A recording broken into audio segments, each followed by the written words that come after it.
Hi, I'm Mark Brumley, president of Ignatius Press, and welcome to this Facebook Live interview with Mr. Carl Olson. This is part two of an interview that we did a while back on the topic of Catholic journalism. And I thought, who better to talk about Catholic journalism than Carl Olson, the editor of Catholic World Report? Did you really think that, Mark? I did actually. There are a lot of people I would interview on this topic. J.D. Flynn would be one. Phil Lawler would be one. But you are also not just a Catholic journalist and not just someone who's been observing the Catholic scene for some time, but you're a convert. You're theologically trained, and also you work for Ignatius Press, so that helps. That's true. You have kind of an inside track on getting me on here. That's right. Yeah. Well, you're a busy guy. And people know that you're a best-selling author and yada, yada, yada, and they read your stuff. So you're kind of a big deal for me to interview you. And I get to do it twice. So I interviewed you part one, now I get to interview you part two. That was fun. That was fun. Yeah, it was fun. And I got a lot of feedback from people who said it was a very helpful interview. So looking forward to it. Very positive comments too, and I appreciated that because it's kind of a daunting topic in a way. There's a lot of different aspects to it, and I'll be the first to admit there's a lot of things about journalism that are still kind of unique or uncertain or interesting or however all over the map for me. So, well, it's interesting. 25 years ago, there were the established Catholic national publications. Most of those were weekly publications, but there were monthly magazines and things of that sort. That's kind of declined now. We still have a few of those weekly or bi-weekly publications, far fewer monthly magazines. We have a lot of online stuff all over the place, from very conservative to very liberal and everything in between. And I know I'm using liberal and conservative, and I don't like using those terms, but sometimes it's just, it's the easy thing to reach for. You've been, how many years now have you been a Catholic? 22, actually 23. It'll be 25 years. 25th anniversary will be in 2022. So Heather and I entered the church in 1997. Okay. I had actually 2 years before that, roughly close to 2 years before that, I told her I was ready to become Catholic. She said, well, I think we should we should maybe go through RCIA together, and we're fortunate to go through a really great program. And this connects directly to you because not because you were there, but because through that program, I actually was introduced to the University of Dallas IRPS program, and that's where you and I met when you taught the course on John Paul II. John Paul II, wow. Right. So that was 23 years ago, I think, that we first met. Right. And then, so you've been a Catholic for some time. I mentioned that. I asked that, because you're not a newbie observing the scene, but how has the Catholic journalistic world changed since you first came into the church? Well, you touched on it when talking about the weekly. I mean, that's how originally, when I was in the process of becoming Catholic, and I was reading some of the various publications, and it was all, of course, this is right at the advent of a wider spread of internet. My first experience with Catholic stuff online was really in different internet boards, especially with apologetics, as I was working through various issues relating to especially Catholicism and my Protestant background, fundamentalist background. But you didn't really see a huge advent or widespread popularity of, I think, Catholic media online until a few years after that. And, then you had publications starting to hit their stride as new technologies came along or new platforms. And, I remember when blogging became a really big deal, which might seem kind of humorous to some people, but, in fact, that was kind of I wouldn't say revolutionary, but it was a fairly interesting development because you had a wide range of folks who were then on a regular basis, many of them on a daily basis, giving their perceptions and opinions and views on a variety of things, many of them pertaining to journalistic or certainly stories that fell within the realm of journalism. And I think that then morphed into, when you had things like National Catholic Register and other outlets go online, you had blogs were a prominent part, became a prominent part of that. So the constant commentary began to grow up, and I think that you know, there's, like anything, there's good and bad qualities, or better or worse qualities to those things. And now, of course, social media in many ways dominates. I would say dominates. Well, I mean, I don't know. It's a huge part of the media world. It's a multi-headed, you know, creature, and it's interesting to try to look back and think about how, you know, when I was growing up, and certainly when you know, you're about 10 years older than me. When you were growing up, we looked to the mainstream news. We had our 3 or 4 channels. That was it. I mean, when you had the advent of cable that became big in the 80s, that was, of course, revolutionary. I think it's the correct word to say, use there. Social media has done the same thing, and it's just morphed. There's so many different ways that it's been used now. And so my running joke is, it used to be you'd have a 24, 48 hour cycle. Now it's a 24 to 48 minute cycle. Right. It feels like at times it's a 24 to 48 second cycle when you're on things like Twitter or even Facebook, where the narrative, it's like you see people actually fighting for the narrative sometimes when stuff happens. Right. A big story breaks. All of a sudden, it's instantly we're trying to get a grip on the narrative. And obviously there's some dangers to that. There's some good things to that. Again, it's just a much more fast moving thing. And I think the downside, to sum up some of these thoughts real quickly here, is that you oftentimes don't get the kind of reflective, big picture pieces or commentary that maybe you would get in the past. And I like to think the Catholic World Report tries to do some of those. Obviously other outlets do too. I'm not saying they don't, but it's so easy to react. We've got to get our reaction out there. This is where we stand on this, as opposed to, well, maybe we need some time to work through the details, figure out what was really said, what wasn't said, what was done, what needs to be done, what happened. Wait. You think we need, has anything happened in the last 2 weeks that might? Oh, no, not in the last 2 weeks. This has been an incredibly dull time in church news, Mark. No, I mean, if you actually know what Pope Francis really said and how he said it and where he said it, boy, I would love to know that, because I'm still trying to piece it together from all the various sources and so on. We're talking about, of course, the statement attributed to him in this documentary. I say attribute, I got kind of taken to task on Facebook a little bit for that, because, you know, this it's him being interviewed, but then we found out that he's edited and all of that. So I'm back to attributed, because I'm not really sure what exactly said in what context, whatever. But if you know that's very, very valuable. But all this about civil unions, and is the Pope supporting them? Is he not supporting them? And so on, back and forth. You know, and on the one hand, as you say, you know, news media, you're trying to get the story, you're trying to be first, trying to get people's attention, and so on. That's a perfectly legitimate thing for news media to do.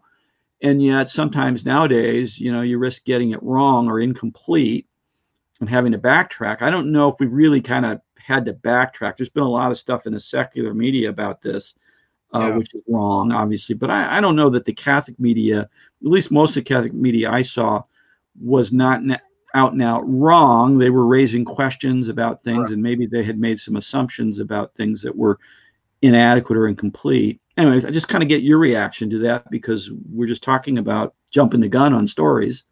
Well, no, this is a great example, right? And obviously a very high-profile one.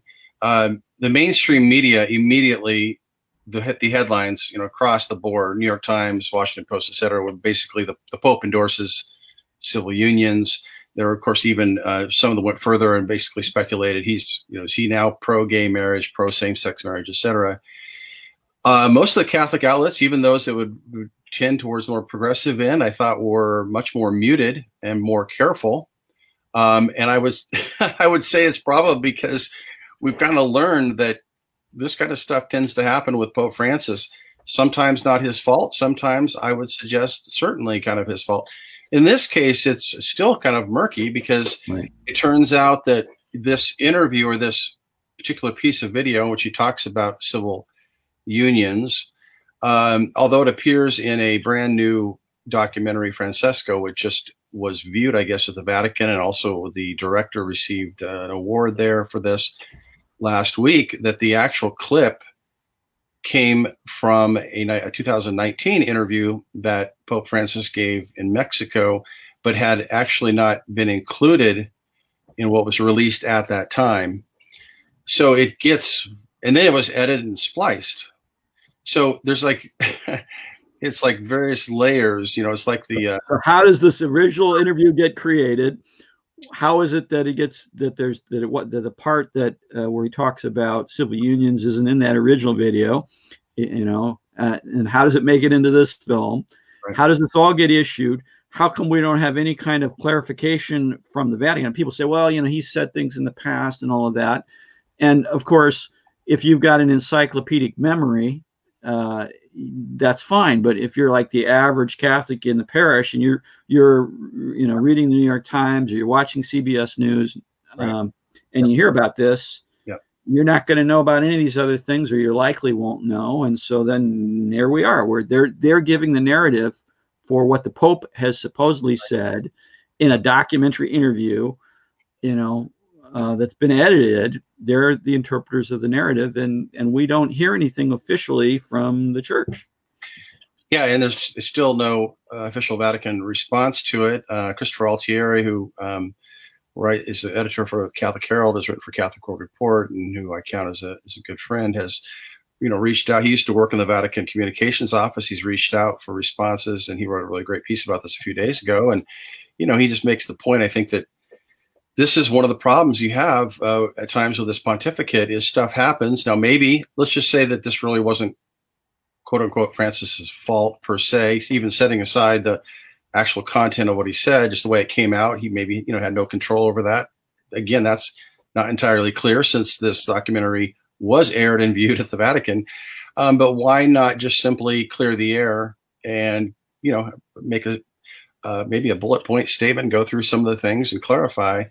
This has been kind of the way that Francis has often operated. In my perception is that he likes to throw things out there. He likes to stir up a little bit of chaos. He's talked about this, you know, that he likes to stir things up a little bit. This is kind of something he enjoys, I think, to a certain degree. I'm not saying he enjoys this particular incident, but I think that's the way he tends to work for whatever reason, whether it's just his personality or a technique or whatever. And then there's a lot of confusion. My editorial about it, I talk about, my point is, well, if he didn't intend this to be confusing and he's not going to respond, then that's a problem. If he did intend it to be maybe to stir things up, that raises other questions. This has been one of my consistent concerns at times with how Francis tends to handle these things, is that he seems happy for there to be either confusion or ambiguity. You know, at times, to me, in my perception, is that it might be even weaponized ambiguity. I do think there are times when people who criticize him go way over the top. You know, this is all part of a very carefully orchestrated. Right. Well, that would be difficult in my mind to argue, considering how slapdash so many of these things happen to be. Like, you know, when he's giving an interview coming back from, say, some papal trip, some papal visit, and he says something that's not clear, I think you got to cut him some serious slack. But I mean, it's also, you know, to some degree, you wonder, not just this particular Pope, but more generally, how tuned in the Vatican is to what's going on in the media today. I mean, I've heard a number of people, and I had some communications with bishops about the recent, you know, Pope Francis statement, all of that, and some bishops were like, and we know there were some bishops who issued statements immediately and said, here's what the church teaches, you know, whatever happens with his video, you know, the Pope is not changing the church's teaching on homosexuality or same-sex marriage or anything like that. There were a number of bishops who issued statements very early on because they wanted to be clear and so on. And then there were some other bishops who said, well, you know, we should just really not say anything, because when we say anything, we just add to the confusion narrative. And I responded to one of them by saying, well, that you risk that, but what you risk by not responding is you let other people completely control how something is presented. And so I think there's a hesitancy on the part of some church leaders And maybe this is true of the Holy Father to some degree, where they think, well, what's wrong with those people? Why in the world would they think that the Pope would be in favor of same-sex marriage? Or why in the world would they think the Pope was going to change Catholic doctrine by a passing comment in an interview or something like that? And of course, we know that that's kind of silly to think that that's what's going on. But there are a lot of other people who don't, even people in the pews, who don't know. They don't know. All they know is what they read in the paper. You say, well, they need to develop a sense of skepticism about this. Well, whether they do or not, whether they should or not, many of them don't have that sense. And if they should, then they need to be helped along by pastoral leadership, and that includes bishops and priests. So, I mean, that's kind of my reaction to this. Well, and it raises a couple things. One, this doesn't happen inside of a vacuum. I mean, this is part of now 7 years of a pontificate where we've had, I think, a steady stream of these kind of incidents. Some of it is inevitable. I mean, every pope is going to have these moments where something is either misunderstood or not spoken or said. Right. Really. We had some things with Benedict like that, but the Vatican was much more responsive and quick to respond. But there were things that happened, sure. And with Francis, you have a pope who has given multiple interviews, for example, to a 90-plus-year-old atheist Italian journalist who we find out at some point after he's done one or two interviews that this journalist actually has a practice of not taking notes. He just likes to talk with Francis, and then he has the freedom, apparently the approval from Francis, to afterwards write down from his memory what was said. And of course, a number of very curious and even bizarre things have kind of come out of those conversations. So that's just one example of several. So you have that larger picture. Speaking of the narrative, I mean, when you have major news outlets, secular news outlets, saying the church or the Pope now supports this, he's opening the door for same-sex marriage, et cetera, that has to be countered because, one, that's not what was said. Secondly, it's not going to happen. Right. It's not going to happen. And then, of course, the New York Times doesn't want to hear that. It's not going to report that. You may have some quotes from people saying that, but that's not going to be its big push. Right. Certainly other outlets as well. It's interesting on the more what we might call liberal progressive end of the Catholic secular media. I saw two different responses, two general veins of response. One was, oh, he said nothing new. This is where he's always stood. He said things like this when he was in Argentina, et cetera. And then the other one is, oh, he really is. He's now pushing it. It's not as far as we need it to go. I've seen this at a couple different progressive news outlets where it's like he's still not gone far enough when it comes to being more affirming of those who are, gay and lesbian, et cetera. But he's getting there. And it's frustrating. He's not saying more, goes this thing, but at least he's trying to push the envelope as far as he can. So even within the Catholic realm, very broadly, you have this jousting again for the narrative. So there you have to have I think readers have to have, and viewers have to have a clear distinction in their mind when they read something about what was actually said and done. And then in the analysis or commentary that's given, how strong are the arguments? How strong is the evidence? How well is it presented? How much of it is a fit with the broader scope of the pontificate of what, because it's one thing for someone to come along and say, oh, Pope Francis definitely wants there to be same-sex marriage recognized. Well, based on what? This particular interview.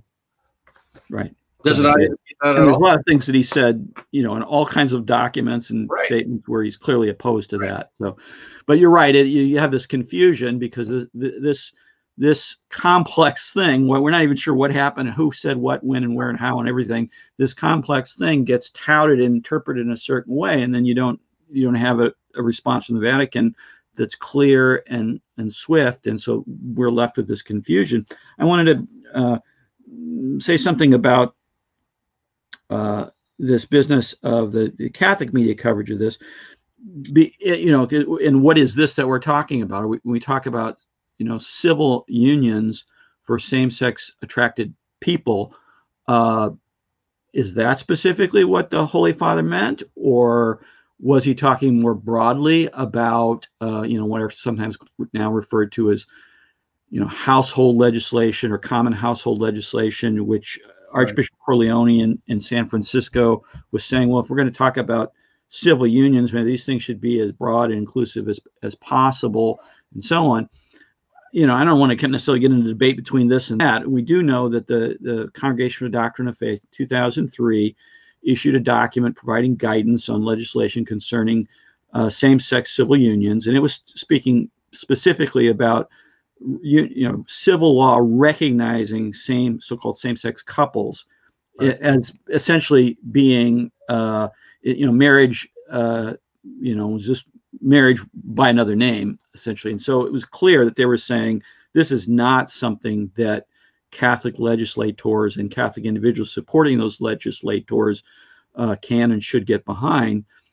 It's not clear to me how we interpret these broader common household things that Archbishop Corleone and others have talked about in the context of that. At the very least, they're different. That doesn't, just because they're different doesn't mean that the latter is acceptable too. But you can see that they're different things. Yep. And yet I've seen very little discussion of this in the Catholic media. I mean, there have been a few people that talked about these are two different ways of thinking about this, but by and large, it's focused on what Francis did or didn't say about civil unions between same-sex couples. Would you agree with that? Is that the way you've read it? Yeah, well, Francis seemed very clear in the larger quote that finally came out, from which that shorter video is put together from, that he's speaking specifically about homosexuals and homosexual couples, and he seems to be speaking about legal protections for them, but it doesn't seem clear to me at all that he's talking about anything resembling a same-sex marriage. He seems more interested in legal protections and for them to have certain rights. Maybe it's whether end of life or emergencies or whatever kind of situations. I kind of, not flippantly, but rather, I guess a little bit sarcastically at the end of my editorial, I said, that Francis here comes across a little bit like a 1970s Jesuit who is fighting or grappling with the quote unquote realities of the early 2000s. And my point was, a lot of this has already been dealt with certainly in most countries, at least in the West, this kind of a thing. I guess what I'm saying is, it seems to be a strange issue for him to be really focusing on, for a variety of reasons. Not in the sense that he would have care for those who are same-sex attractions and so forth, but this whole interest with the policy and there needs to be these governmental or legal protections or whatever. I don't know why this is a particular hill that he wants to climb on. Right, but to be fair, obviously he was being interviewed, and those questions were raised by the interviewer, so he's going to respond on the basis of what he's asked. And obviously, it's out there. I mean, part of the question here is, how much of this is, it's 0.5% of an interview, but it becomes the whole thing. And this, right. I think back to the incident with Benedict, where there was a comment made about the use of contraceptives or condoms regarding Africa, and it just blew up, and it became this big thing. And it was like so much was missed there about what was really going on, what was said, the bigger context, etc. I kind of wonder a little bit about this as well with Francis, but the documentary itself, I guess, has this big emphasis on how Francis reaches out to those on the peripheries, those who are on the fringes, which of course is one of the big themes. And then there's this big emphasis on same-sex couples. Well, first of all, I don't see how, at least in Western countries today, how same-sex couples or gay and lesbian couples, how that is somehow in the periphery. It's kind of all over the place, and it seems to be that there's plenty of things legally and otherwise being done. I guess I just wonder what is going on, and we're not going to know with Francis and going in on about this. Of course, the Vatican Communications Office doesn't call you and update you on these things. I mean, I thought you were an important person in the Catholic media. Well, there's a couple messages on my phone. I mean, it could be right now, but I doubt that's what's happening. So I guess for me, it comes down to kind of a prudential judgment, like what is going on. I think but the other thing for me too is this has been presented by a number of people, especially those on the progressive end, as being a pastoral. This is all about a pastoral approach, right? This has nothing to do with doctrine. Doctrine's not going to change. And my thing is, pastoral approaches and doctrine are always connected. Always. You move one, and the other one has to shift as well. You're engaging in a pastoral approach on the basis of doctrinal commitments that you have and your understanding of what doctrine entails. So if I believe man's made in the image and likeness of God, man, male and female, God's intention for marriage is between a man and a woman. We are going to say every human being has human dignity and human rights, but that doesn't mean that whatever they want to choose goes or ought to be recognized by civil authority as good or equivalent to marriage. All of those things are doctrinal points. They have all kinds of concrete pastoral implications. So you don't just kind of fabricate pastoral action, in a warm, fuzzy place. Yeah, and I've seen a couple of different essays where the argument has been, well, you mentioned the 2002 or 2003 CDF document, and one of the comments from one of these articles was, well, it's not 2003 anymore. Here we are in 2020. Things have moved on, right? And I think it reminds me of G.K. Chesterton's, quip about, this, there isn't such a thing as Tuesdayism. Like, I mean, if something is true on Tuesday, it's right. Objectively true on Friday as well. And if we're talking about anthropology and sexuality and marriage, what's true in 2003 is true in 2020. The approach there seems to be, well, you've got to take a different pastoral approach. Well, I understand that to some degree, but I do think that by kind of capitulating and saying, well, this is just the way it is, as opposed to saying, no, the church has to consistently still proclaim what she believes about marriage between a husband and wife, man and woman, et cetera, rightly ordered to procreation of children and conjugal union, et cetera. All that has to be proclaimed. It seems like some of that's being set on the back burner a bit in all of this. Like, well, we've kind of lost that quote unquote culture war, as opposed to saying, no, this is part of the church's authentic teaching on human person. Right. When you go back to first of all, I went back and reread the 2003 document, and I didn't see anything in it that wasn't pertinent today. Right. And when you look at the principles now that are articulated in that document, they make it very clear there's a distinction between tolerating something that you can't get rid of, or that you can't get rid of without creating more harm in trying to get rid of it, and endorsing something. So there's a big difference between saying we live in a society where there are in fact same-sex attracted couples living together and so on and so forth. We have to tolerate that. We have to put up with that, even though we ideally would, hope for them to develop virtue and have a better sense of human sexuality and so on. Well, okay, for whatever reason, that's not happening in our society today. So we have to accept that fact, but that's different from saying we're going to endorse and approve. Yeah. We're going to recognize a civil union here as the equivalent of marriage. We're just not going to call it marriage, but we're going to recognize it as the equivalent of marriage.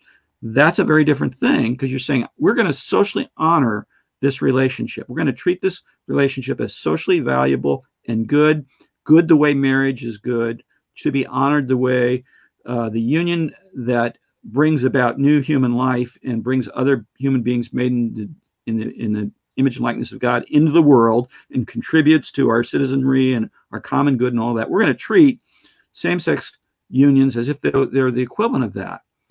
That's a problem, and the CDF document makes it clear that's a problem. Now, these other kinds of legislation, householder laws, common household laws, and all of that, we can talk about those.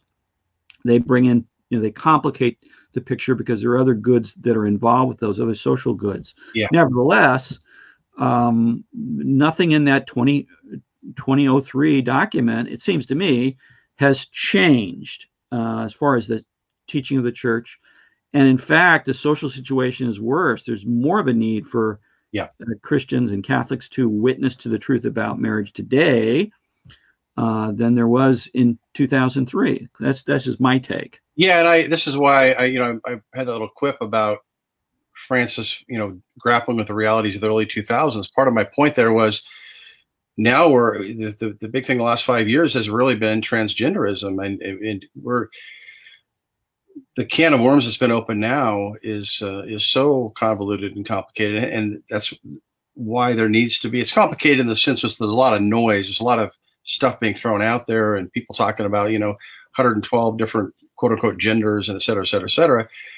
That's why there needs to be a return, I think, to consistently beginning with the foundational church teachings on anthropology, what it means to be a human person, male and female, et cetera.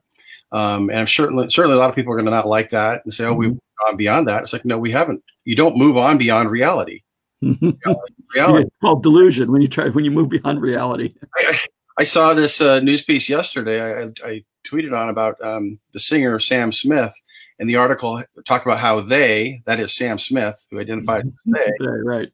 He's been really looking hard to find a boyfriend that he can start a family with. And my tweet was about how, well, I mean, I'm not a biologist or a sex ed teacher, but Right.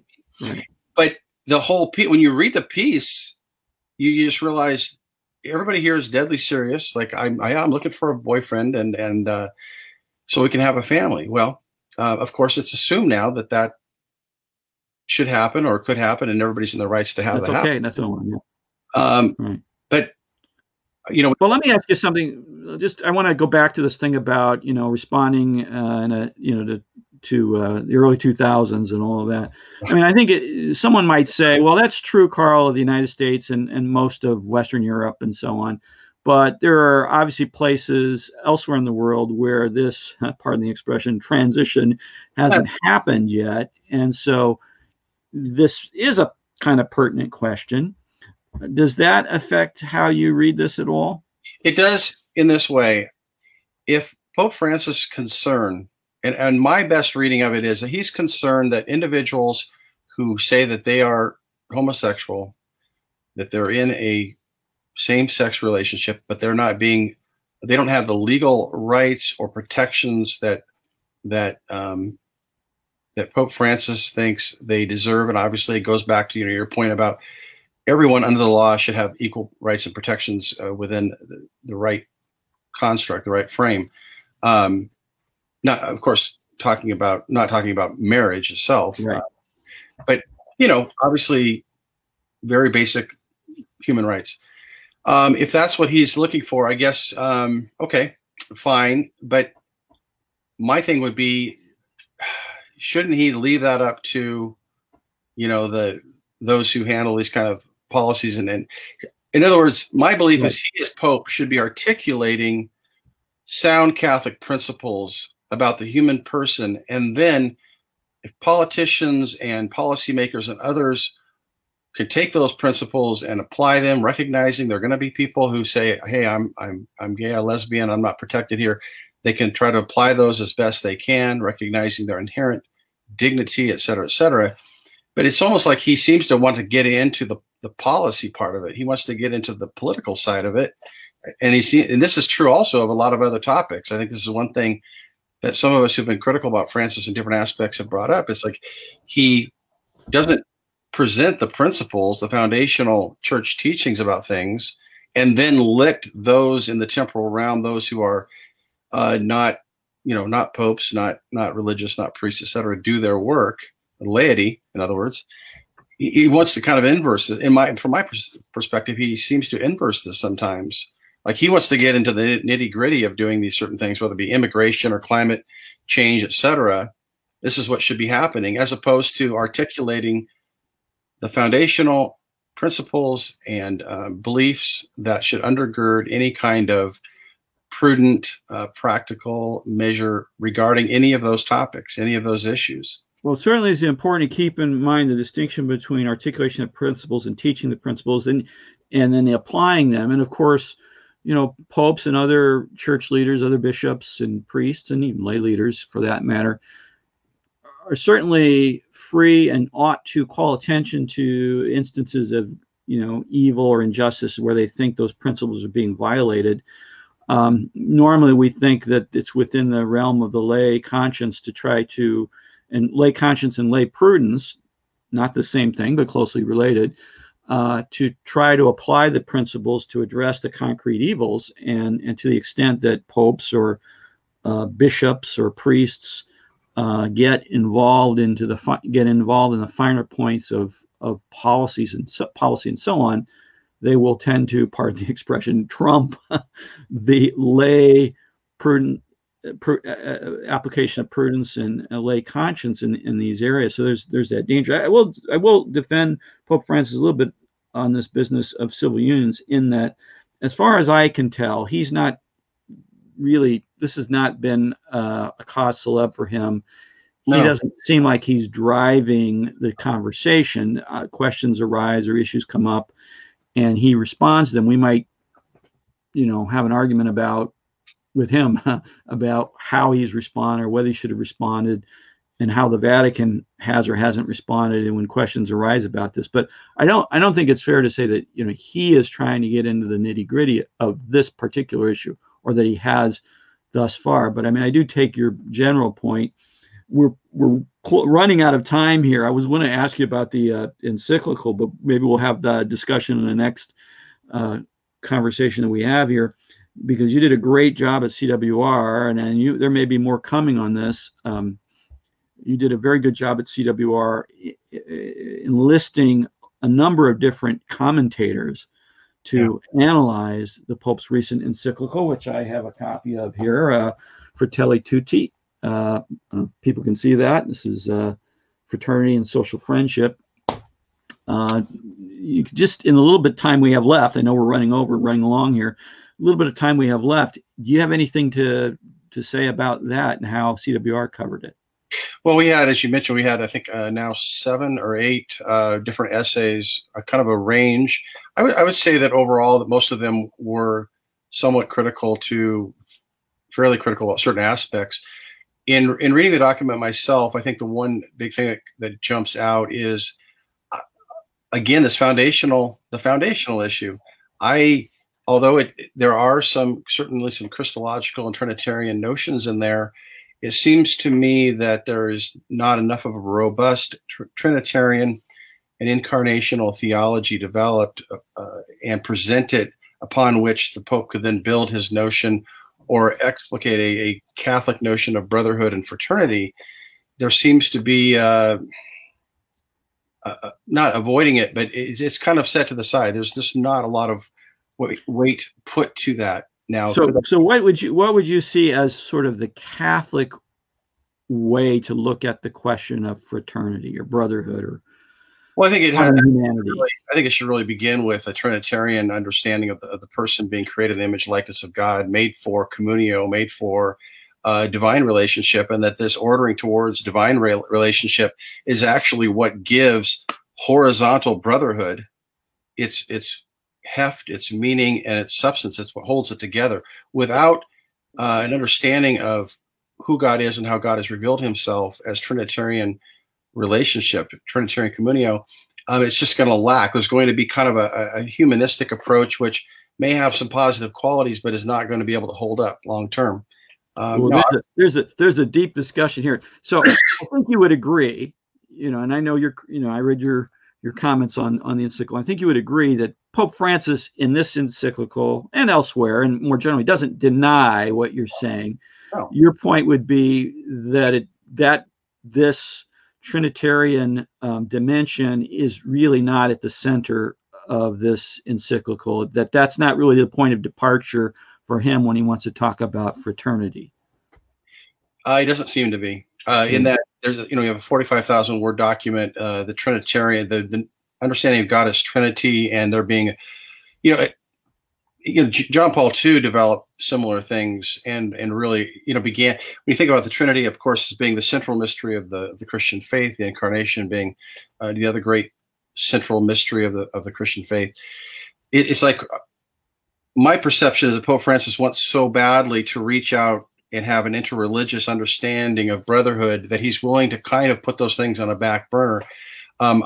Again, from a prudential perspective, my argument would be, well, I think you should, since you're the Pope and since you're Catholic, put those things out there, and then from there make a robust argument for why, even for Muslims and Hindus and whoever else, even skeptics, there actually still can be a robust sense of brotherhood. But for the Catholic, it's going to have to be grounded in our understanding of God as Father, Son, and Holy Spirit, and in the incarnation, the reality of Jesus Christ, who is, of course, our brother, faith. Of course, he's also our Savior and Lord and King and all those things too, which would inform us, right?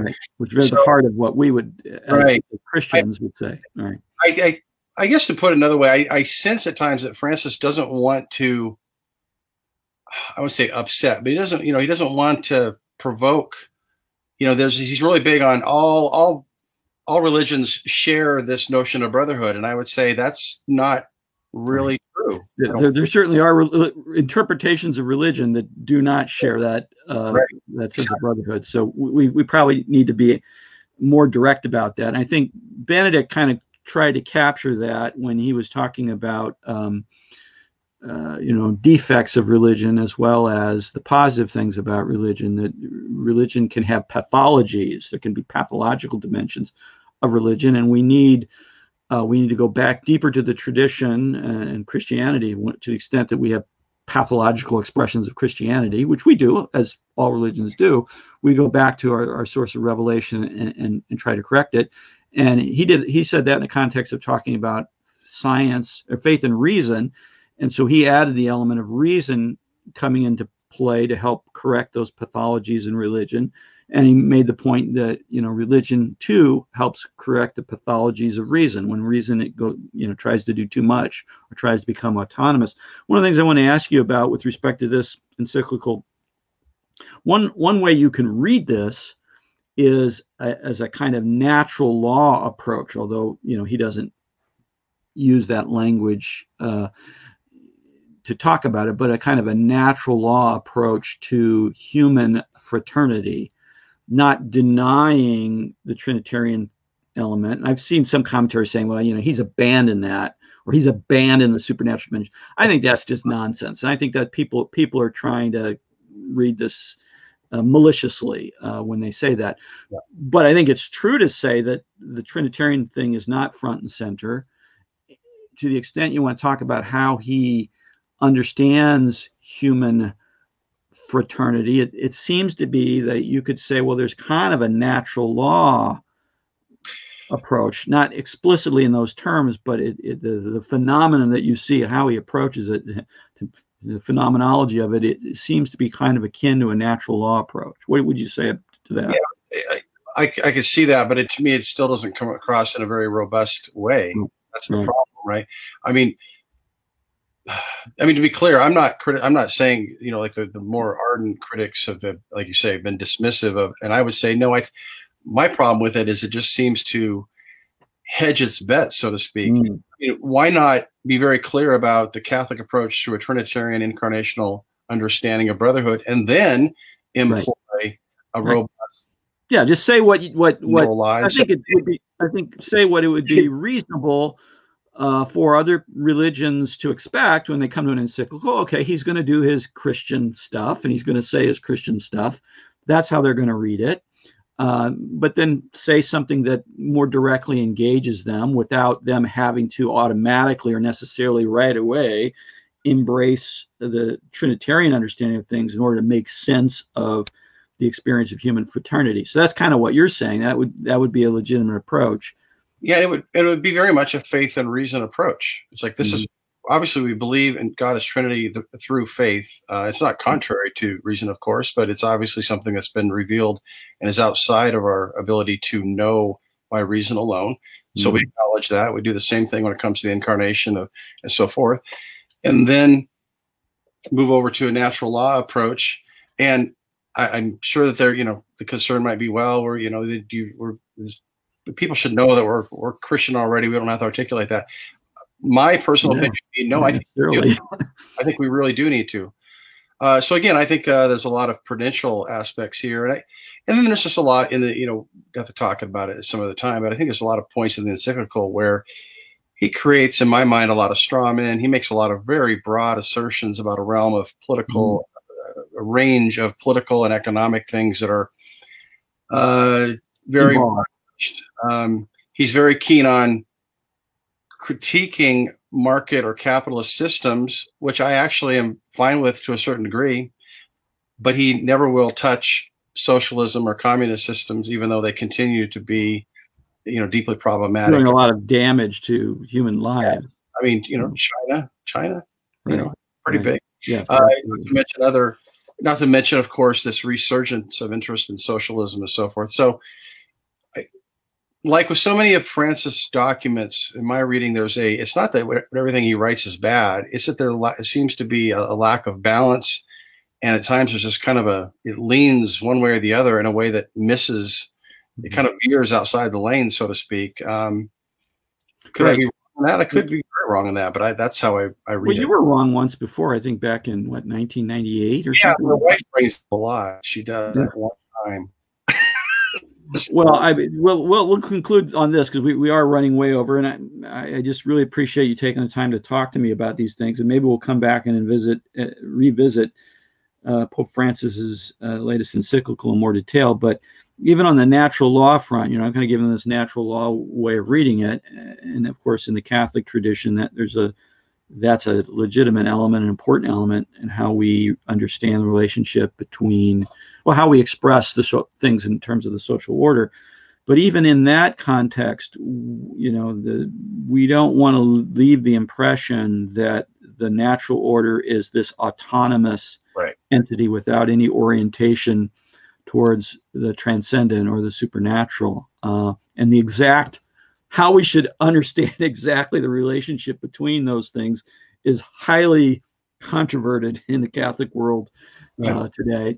But so even if you make the argument, and I think a powerful argument can be made, that what we have here is Pope Francis trying to appeal in as broad a term as possible to people of different religious faiths or of no particular religious faith to understand, appreciate human fraternity, and that we can understand that somewhat from a kind of natural law perspective.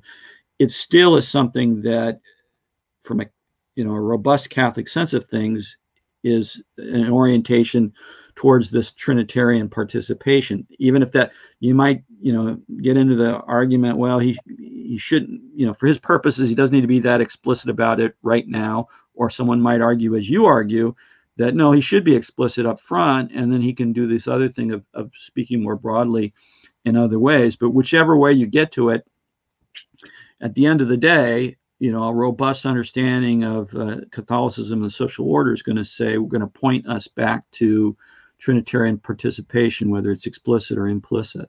Yeah, exactly. That there should be this perception that the belief in the Trinity and belief in the Incarnation are somehow just Christian wallpaper or Christian veneer that we put on something, but it's actually foundational. It's at the very heart of any kind of authentic brotherhood, fraternity, etc. And that those who don't share in those beliefs still, from a Catholic perspective, still participate in them imperfectly, despite even rejecting it or not knowing it. Right, but the Catholicism isn't simply a souped-up religious way of understanding human fraternity.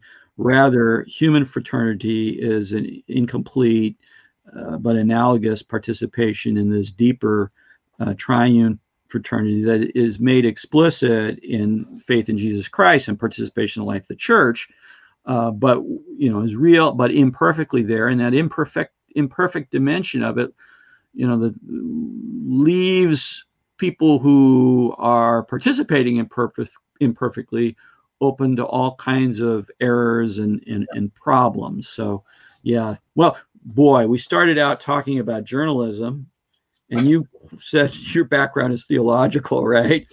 And we end on theology. So we got a great conversation, Carl.